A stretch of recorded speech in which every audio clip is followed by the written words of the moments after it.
Welcome to Tagalog Bible Voice, Genesis chapter 5. Kaibigan, itong chapter na ito parang family album. Yung tipong binubuksan mo ang lumang picture album ng pamilya, pangalan, edad, at kung paano nagpatuloy ang lahi ng tao mula kay Adam. Nagsimula ito sa paalala, nilikha ng Diyos ang tao sa kanyang wangis, lalaki at babae at pinagpala sila.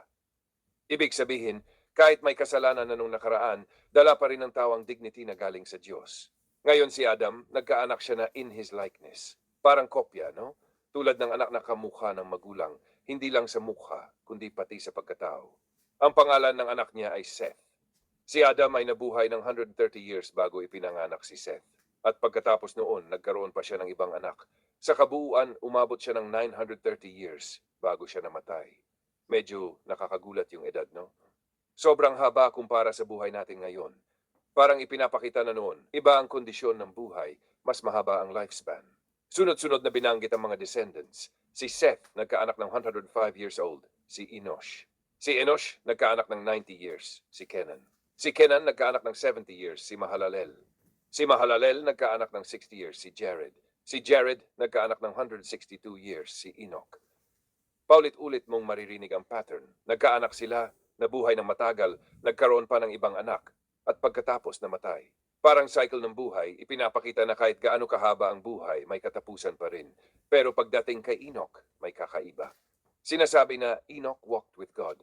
Hindi lang basta nabuhay, parang may malalim siyang relasyon sa Diyos, araw-araw. Parang kaibigan na laging kasama. Nagkaanak siya si Methuselah at pagkatapos patuloy siyang lumakad kasama ang Diyos sa loob ng 300 years. At ito ang kakaiba, hindi sinabing namatay siya. Sinasabi lang, God took him. Parang bigla siyang kinuha ng Diyos, walang mention ng death. Isang misteryo pero nagpapakita na may ibang klaseng closeness kay God. Ngayon, si Methuselah, siya ang pinakamatagal mabuhay sa listahan, 969 years. Halos 1,000 taon. Isipin mo yun. Pagkatapos si Lamech na nagkaanak ng isang bata na pinangalanan niyang Noah. At may sinabi si Lamech tungkol kay Noah. Sabi niya, ito ang magbibigay sa atin ng ginhawa mula sa ating paghihirap at sa hirap ng pagtrabaho sa lupa na isinumpa ng Diyos. Parang may pag-asa siyang nakikita kay Noah na may darating na pagbabago. Si Noah ay nagkaroon ng 3 anak, Shem, Ham at Japheth. At doon nagtatapos ang chapter. Ngayon, kaibigan, isang mahalagang insight dito, paulit-ulit mong maririnig ang and then he died. Parang paalala na ang buhay sa mundo ay may hangganan. Kahit gaano kahaba, may katapusan. Pero sa gitna ng lahat may isang Enoch, isang taong lumakad kasama ng Diyos. Parang sinasabi sa atin, hindi lang haba ng buhay ang mahalaga, kundi kung paano ka namuhay, kung kasama mo ba ang Diyos sa bawat araw. At isa pa, makikita mo ang continuity ng plano ng Diyos. Kahit may kasalanan, kahit may hirap, nagpapatuloy ang linya papunta sa isang mas malaking plano na unti-unting nahahayag. Parang family tree na hindi lang basta pangalan, kundi kwento ng relasyon ng tao at ng Diyos. Dahan-dahan mo lang namnamin kasi kahit parang listahan lang ito, punong-puno ito ng kahulugan, buhay, kamatayan at pag-asa. Genesis chapter 6, kaibigan, dito sa part na ito, mapapansin mo na lalong nagiging mabigat ang kwento. Parang unti-unting nagdidilim ang mundo, hindi dahil sa ilaw, kundi dahil sa ugali ng tao. Habang dumarami ang tao sa lupa, nagkaroon ng kakaibang pangyayari.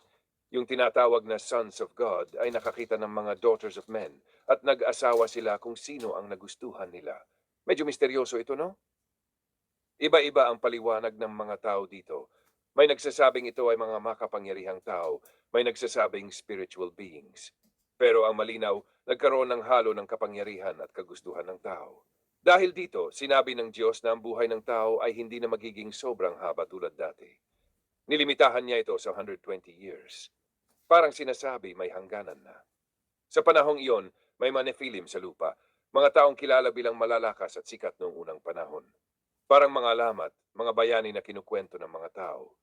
Pero kahit may ganitong mga makapangyarihang tao, nakita ng Diyos ang mas malalim na problema. Ang puso ng tao ay puno ng kasamaan. Hindi lang paminsan-minsan, kundi every inclination ng isip at puso ay masama palagi.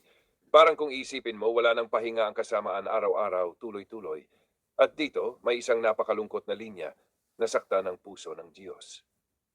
Parang isang magulang na nakikita ang anak niyang lumilihis ng tuluyan. Hindi galit lang, kundi may halong lungkot at sakit. Kaya sinabi ng Diyos na lilinisin niya ang mundo, buburahin ang tao, hayop at lahat ng gumagalaw sa lupa. Pero hindi lahat. May isang tao na naiba, si Noah. Sinasabi na si Noah ay matuwid at walang kapintasan sa kanyang panahon. At tulad ni Enoch noon, walked with God din siya. Ibig sabihin, sa gitna ng magulong mundo, may isang taong nanatiling tapat. Nagkaroon si Noah ng 3 anak, Shem, Ham, at Japheth. Ngayon lalong lumalala ang description ng mundo, punong-puno ng karahasan. Parang kahit saan ka tumingin, may gulo, may sakit, may kasamaan. Kaya kinausap ng Diyos si Noah. Sinabi niya ang plano niya, magdadala siya ng malaking baha para tapusin ang lahat ng buhay sa lupa.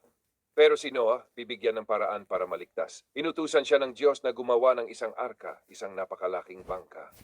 Detalyado ang instructions, gamit ang cypress wood, may mga kwarto sa loob. Pahiran ng pitch para hindi pasukin ng tubig. Sukat, 300 cubits ang haba, 50 cubits ang lapad, 30 cubits ang taas. Parang napakalaking barko, halos kasing laki ng modern ships kung i-convert. May bubong, may bintana at may pinto sa gilid. 3 palapag pa nga. Isipin mo si Noah, parang isang tao na gumagawa ng napakalaking barko sa lugar na wala namang dagat.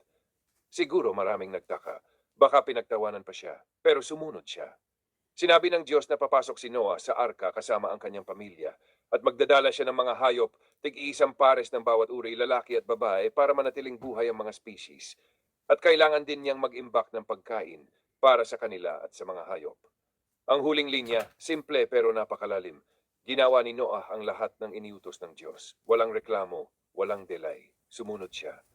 Ngayon, kaibigan, isang mahalagang insight dito. Makikita mo ang contrast. Isang mundo na puno ng kasamaan. Isang tao na nananatiling matuwid. Parang sinasabi, kahit gaano kagulo ang paligid, may choice ka pa rin kung paano ka mamumuhay. At isa pa, ang Diyos ay hindi agad-agad nagpaparusa. Nakikita niya ang lahat, nararamdaman niya ang sakit, pero nagbigay pa rin siya ng paraan para sa kaligtasan. Si Noah at ang arka, parang simbolo ng pag-asa sa gitna ng paghuhukom. Parang sa buhay natin, kahit may bagyo, may paraan ng Diyos para iligtas tayo kung handa tayong makinig at sumunod. Dahan-dahan mo lang namnamin, kasi dito nagsisimula ang isang malaking pagbabago sa mundo.